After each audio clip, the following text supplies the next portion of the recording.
Hello everyone, I am Damini. Here we discuss about why irrational number always greater than rational number. ऐसा क्यों होता है कि हमेशा रेशनल नंबर कम होते हैं किससे? इरेशनल नंबर से, या यूँ कहें कि इरेशनल नंबर रेशनल नंबर से ज़्यादा होते हैं। मतलब अपरिमेय संख्याएं हमेशा परिमेय संख्या से क्या होती हैं? ज़्यादा होती हैं। तो चलिए समझते हैं। सबसे पहले ब्रीफ में थोड़ा सा नंबर के बारे में जान लेते हैं कि कौन कौन से अपने पास सेट्स होते हैं। जैसे कि नेचुरल नंबर का अपने पास सेट होता है, सबको पता होगा। कहाँ से स्टार्ट होता है भाई? 1 से स्टार्ट होता है। 1 2 3 4 चलता जाता है कहाँ तक? इनफाइनाइट तक। इसी तरीके से इंटीजर्स का सेट होता है, सेट ऑफ इंटीजर्स नंबर, जैसे कि -4 -3 -2 -1 0 1 2 3 4। ये दोनों बोथ साइड से कहाँ जाता है? इनफाइनाइट तक जाता है। कुल मिला के यहाँ पे सारे अपने नेगेटिव इंटीजर्स, 0 और अपना पॉजिटिव इंटीजर सब इंक्लूडेड होते हैं किसके अंदर? सेट ऑफ इंटीजर्स के अंदर। ठीक है ना। इसी तरीके से अपने पास क्या आ गया? Rational number. रेशनल नंबर क्या होता है? रेशनल नंबर होता है जिसको p/q फॉर्म में लिखा जा सके और q 0 नहीं होना चाहिए और GCD ऑफ PQ का क्या होना चाहिए? 1 होना चाहिए। कुल मिला के GCD का सीधा सा मतलब है कि P और Q में 1 के सिवा कुछ भी कॉमन नहीं होना चाहिए, यानी 1 के सिवा किसी और नंबर का P और Q में डिवाइड नहीं जाना चाहिए। सबसे बड़ा नंबर कौन सा होना चाहिए? वो 1 ही होना चाहिए जिसका डिवाइड P और Q दोनों में जा सके, और कोई नंबर नहीं होना चाहिए। यानी दोनों एक दूसरे के क्या होने चाहिए? ऐसे बोल सकते हैं दोनों एक दूसरे के कोप्राइम हो सकते हैं। ठीक है ना। कोप्राइम नंबर क्या होते हैं? यानी एक दूसरे के क्या? सहअभाज्य संख्याएं, है ना। जैसे कि 2 3 में क्या 1 के अलावा किसी नंबर का डिवाइड जा रहा है? क्या इनमें कोई सबसे बड़ा नंबर 2 3 में क्या कॉमन आ रहा है? 1 ही आ रहा है ना। जैसे और देख लो एग्जांपल GCD ऑफ 3 4। क्या 3 4 में 1 के अलावा कोई और नंबर कॉमन आ रहा है? क्या 1 के अलावा कोई और नंबर का 3 4 में डिवाइड जा रहा है? नहीं जा रहा ना, 1 ही है। अब यहाँ पे GCD ऑफ 5 10। क्या 5 10 में 1 के अलावा किसी और नंबर का डिवाइड जा रहा है? 1 के अलावा कोई ऐसा बड़ा नंबर है जिसका डिवाइड 5 और 10 में जा रहा है? जी मैम बिल्कुल जा रहा है, 5 का जा रहा है। 5 1 सा 5, 5 का जा रहा है। 5 2 सा 10 जा रहा है ना। तो यहाँ पे अपना GCD मैम 1 तो नहीं हुआ, क्या हुआ? 2 हुआ। अगर अब मैं यहाँ पे P की जगह क्या लिखूँ? p/q फॉर्म होती है ना। P की जगह अगर लिखूँ 5 और Q की जगह लिखूँ 10 तो क्या हो गया? ये 1/2। ये है अपना रेशनल नंबर, ना कि ये। मतलब ये होता है लेकिन ये सिंपलेस्ट फॉर्म नहीं है, और जबकि रेशनल नंबर में क्या होती है? सिंपलेस्ट फॉर्म होती है। ठीक है ना। इसलिए ये नहीं है, ये है अपना रेशनल नंबर। आप ऐसे थोड़ी लिखोगे 10/20, जबकि आपको पता है कि इसकी सिंपलेस्ट फॉर्म क्या है? 1/2। मतलब रेशनल नंबर के लिए रेशनल नंबर कहती है अपने आप में, जो कंप्लीट डेफिनेशन होती है ना रेशनल नंबर की, यही होती है। इसमें ये अटैच होता है GCD of PQ equal to 1। ठीक है, तभी तो वो अपनी सिंपलेस्ट फॉर्म में बनेगी। ठीक है। अब इरेशनल की भी डेफिनेशन देख लेते हैं। ये सब कहाँ से आते हैं? ये सब नंबर रियल नंबर पे से। ठीक है ना, सबको पता है ना। तो एक ऐसा रियल नंबर होता है ये real number which cannot be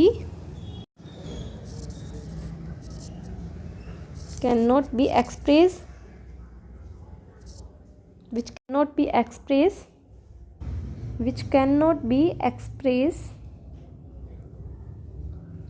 as a ratio of integers। ठीक है ना। मतलब एक ऐसा रियल नंबर जिसको अपन नहीं लिख सकते किसके फॉर्म में, रेशो के फॉर्म में, इंटीजर्स की रेशो के फॉर्म में। ये दोनों इंटीजर्स ही तो होते हैं, पी और क्यू कहाँ से आते हैं अपने पास, इंटीजर्स से ही आते हैं। लेकिन इन दोनों को कि रेशो के फॉर्म में अपन नहीं लिख सकते इस नंबर को, जैसे कि √2। अब √2 का एग्जैक्ट तो मुझे नहीं पता, लेकिन जो इसका डेसिमल में अप्रोक्सीमेशन तक होता है थोड़ा बहुत वो पता है। इसका एग्जैक्ट वैल्यू तो आप गूगल कर सकते हैं, जैसे कि 1.412 लमसम होता है, ठीक है ना। और ये अप्रोक्सीमेशन आगे चलता जाता है। तो √2 का अपने पास भाई पता ही नहीं कि आगे कितना चल रहा है, मतलब जिसका टर्मिनेशन ही नहीं है, ये टर्म आगे चलती जा रही है। तो अपन इसको p/q फॉर्म में नहीं लिख सकते, ठीक है ना, इसको p/q फॉर्म में नहीं लिख सकते। तो क्या हो गया ये अपना इरेशनल नंबर। यानी सीधी सी बात है कि जो नंबर अपने रेशनल में काउंट नहीं होते, जो नंबर अपने रेशनल नंबर के फॉर्म में नहीं लिखे जा सकते, उन नंबर को अपन क्या बोलते हैं, इरेशनल नंबर बोलते हैं। अब अपन इनके बीच के डिफरेंस को, यानी इनके बीच के रिलेशन को, जैसे कि q कॉम्प्लीमेंट मैंने कहा हमेशा ज़्यादा होता है q से, और बहुत ज़्यादा होता है, मतलब ऐसा भी नहीं बहुत ज़्यादा होता है। q कॉम्प्लीमेंट एक बहुत बड़ा सेट होता है इन कंपैरिजन टू q, यानी रेशनल नंबर की सेट के कंपैरिजन में इरेशनल नंबर का सेट हमेशा ज़्यादा होता है। जो अपना रियल नंबर होता है वो किससे बना होता है, रियल नंबर का सेट अपना बना होता है q कॉम्प्लीमेंट का सेट यूनियन q का सेट, ठीक है ना, यही होता है अपना रियल नंबर। तो अपने पास इस सेट के अंदर रियल नंबर के पास क्या होते हैं, q कॉम्प्लीमेंट और q का यूनियन होता है, यानी इरेशनल नंबर और रेशनल नंबर का सेट का यूनियन। तो अपने पास अब अपन जिसकी बात कर रहे थे उसकी बात कर लेते हैं, जैसे कि q कॉम्प्लीमेंट हमेशा q से ज़्यादा होता है। क्यों होता है q कॉम्प्लीमेंट का सेट q से? देखो अपने पास टर्म होती हैं, कुछ 4 टर्म होती हैं जो आपने डेफिनेशन में पढ़ी होंगी। Non terminating, terminating, repeating, non repeating, ठीक है ना। नॉन टर्मिनेट वो टर्म होती है जो मतलब अंत ही नहीं होता, अंतहीन, ठीक है ना, जो टर्म का अंत ही नहीं होता, अंतहीन, चलती जाएगी। टर्मिनेट जो जिसका अंत हो जाए, ठीक है ना। रिपीटिंग जो एक पॉइंट के बाद रिपीट करी जा रही है, कैसी, सेम वैल्यू रिपीट करी जा रही है, कैसी वैल्यू रिपीट करी जा रही है, सेम। नॉन रिपीटिंग यानी अलग अलग है भाई, डिफरेंट वैल्यू है, ठीक है। अब इन सभी टर्म की मैंने भाई बात क्यों की, हिंदी मीनिंग समझाने के लिए थोड़ी बात की है, इन सब की बात मैंने यहाँ पे इसलिए की है क्योंकि मैं इनका यूज़ डेफिनेशन में करने वाली हूँ, जो मैं आपको समझाने वाली हूँ बेसिकली उसके बारे में मैं उसके लिए यूज़ करने वाली हूँ इन टर्म्स का मैं। जैसे कि अपने पास मैंने लिया डेसिमल के बाद एक नंबर 1.25643982, ठीक है, ये नंबर यहीं तक है, ठीक है। अब क्या आप मुझे बताएंगे ये रेशनल है या इरेशनल है? अब देखो इस नंबर को रेशनल इरेशनल पता लगाने के लिए अपन क्या करते हैं, अपन 2 चीज़ देखते हैं कि भाई जो टर्म अपने पास नॉन क्या हो, टर्मिनेटिंग, रिपीटिंग, कैसी हो, नॉन टर्मिनेटिंग, रिपीटिंग, यानी टर्मिनेट ना कर रही हो बट क्या कर रही हो, रिपीट कर रही हो, या फिर क्या कर रही हो अपने पास, या फिर क्या कर रही हो अपने पास, क्या कर रही हो, रिपीट कर रही हो। कोई भी एक कर ले, ये दोनों कर ले, मतलब तो वो अपने पास क्या हो जाती है, p/q की फॉर्म में हो जाती है। और जो टर्म नॉन टर्मिनेटिव हो,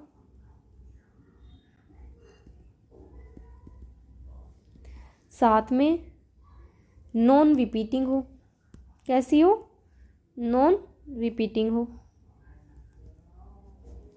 वो क्या हो जाती है, वो अपनी PYQ के फॉर्म में नहीं होती है। ठीक है, यही डिफरेंस होता है रेशनल, ये क्या होता है अपना रेशनल और ये क्या होता है अपना इरेशनल।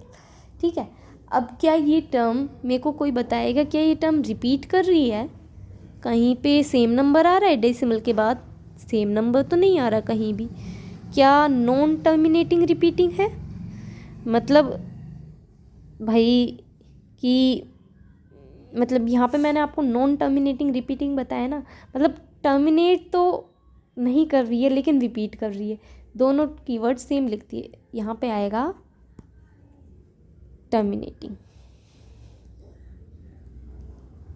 ठीक है, या तो टर्म रिपीट कर जाए या फिर टर्मिनेट कर जाए। ठीक है, तो अब क्या यहाँ पे रिपीट कर रही है सेम वैल्यू? नहीं रिपीट कर रही डेसिमल के बाद।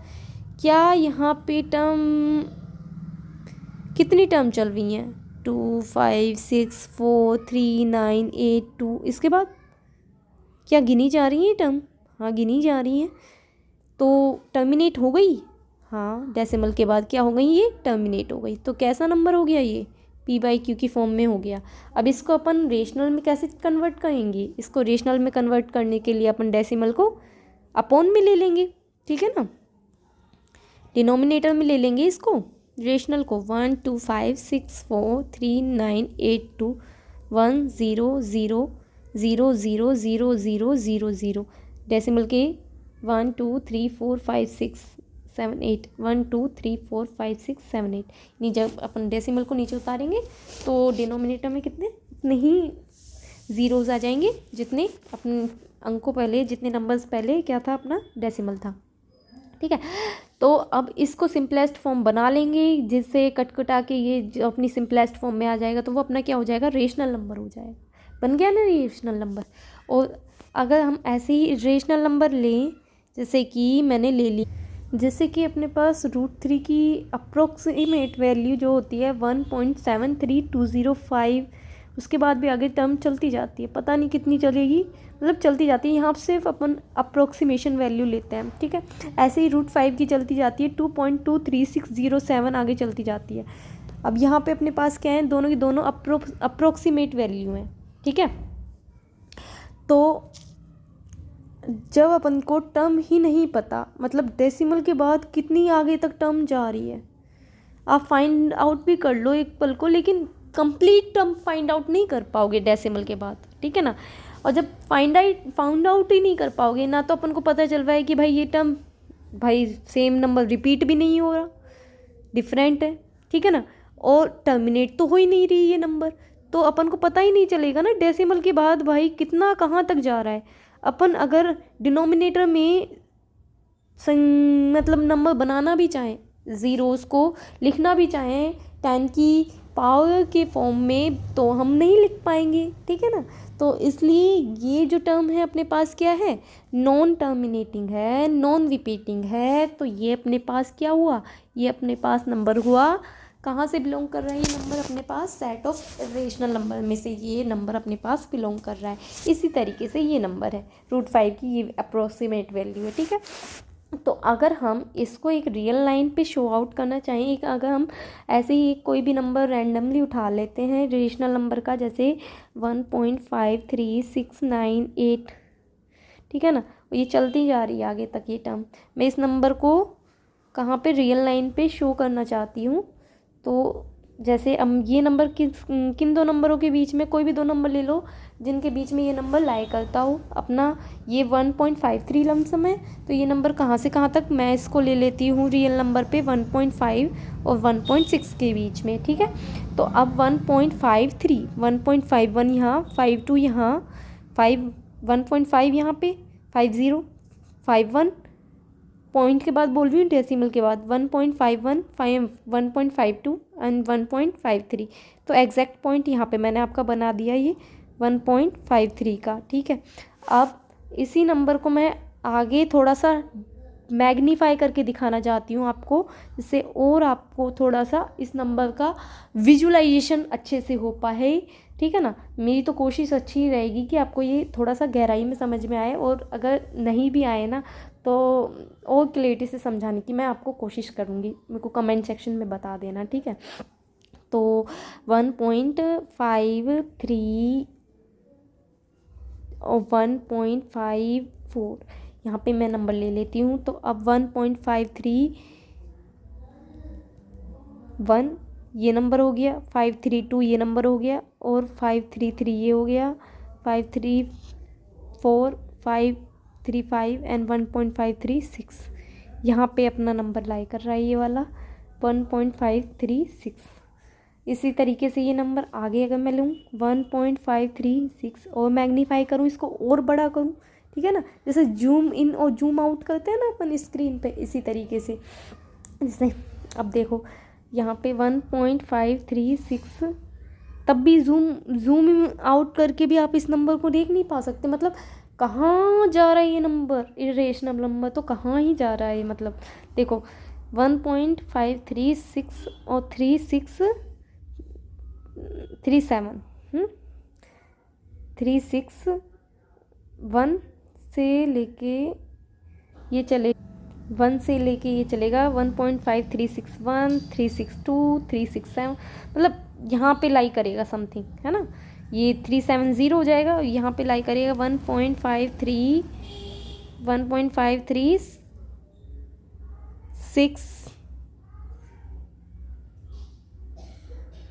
उसके बाद आगे 9, यहाँ पे क्या आ गया, 1 मिनट, 1.5, हाँ तो 1.5369 यहाँ पे आपका लाई करेगा ये। इसी तरीके से और अगर इसको मैग्नीफाई करोगे तो आपको ये 8 वाला भी डिजिट पता चलेगा। अब इसी तरीके से अगर मैं आगे इसमें नंबर बढ़ा देती हूँ, क्योंकि भाई जो अपना इरेशनल नंबर होता है उसकी डेफिनेशन में ही होता है नॉन टर्मिनेट।